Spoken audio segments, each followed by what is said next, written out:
Happy Sunday, everyone. Thank you again for tuning in with us for another Sunday morning meditation. And just before we dive into the word, I just want to send out a happy Father's Day to all of our fathers. Show your fathers some love if you still have them with you. And any father figure that you have in your life, express that love to them. Don't just say it, but express it to them this morning.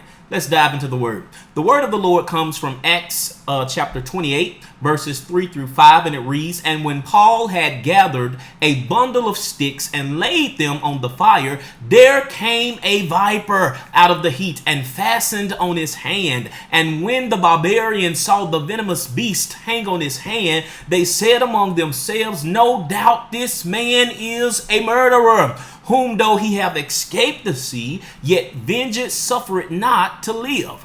And he, Paul, shook off the beast into the fire and felt no harm." Now, I don't know about you, but anytime I get to talking about snakes, I usually end up shivering. I don't like them. I can't stand them. And it's just something about them that rubs my spirit the wrong way, which leads us to what we are talking about today.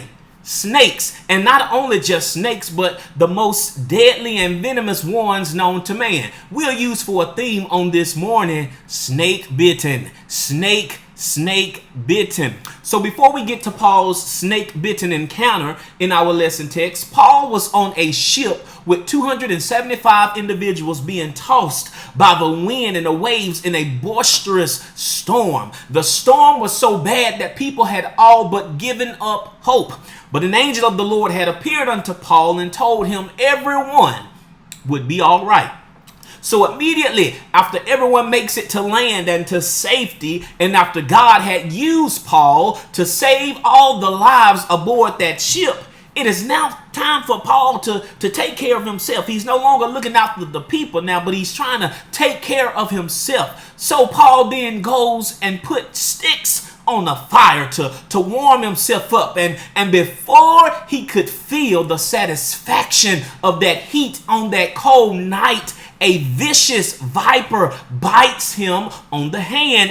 And I guess at this point, the majority of us probably would be like, can I catch a break? Can I catch a break? But let this minister to you. The very thing that was supposed to bring Paul comfort also brought about more chaos. And many times we have placed our hands and put our trust in people who we thought would bring us comfort, but underneath that fake smile and behind that friendly banter was a viper waiting for our most vulnerable moments to attack us and inject his venom in our lives. And we can take it a little further. Many of us had been like Paul, working to save others and to ensure that their well-being was good. But when it was time for us to be ministered to, when it was time for us to be saved and for us to be comforted, the only people that were around were those waiting for us to drop dead and die from that viper's vicious venom. And so was the case after Paul was snake bitten. Nobody offered an encouraging word. They all looked at him with doom in their eyes and their hearts, expecting the worst. But can you help me say, but God?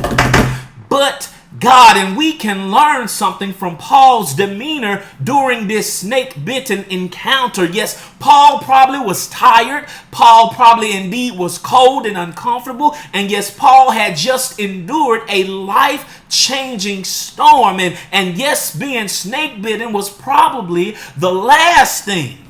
All right, being snake bitten was probably the last thing that Paul wanted to be dealing with in that moment. But Paul just shakes the viper off and continues doing what he was doing. So Paul didn't become irate. He didn't start worrying and start charging God foolishly. He didn't even say a final prayer just in case he was about to drop dead at any moment. But Paul's faith is secured, and he shows us how to maintain our cool in chaotic situations. Paul showed us, he demonstrated how to maintain our cool in chaotic situations. So the next time you're snake bitten by that so-called friend or loved one or someone that's supposed to be close to you, just take them off.